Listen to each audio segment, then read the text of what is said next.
Uehara Ayumu，即係中間嗰一位，嚟自 Love Live 紅少學員偶像同好會，因為受到青梅竹馬嘅鼓勵，因此成為偶像。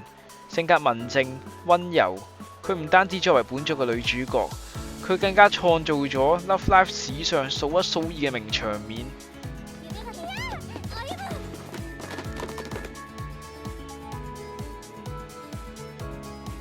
聲優係 Onisha Guri， 於2017年加入企劃。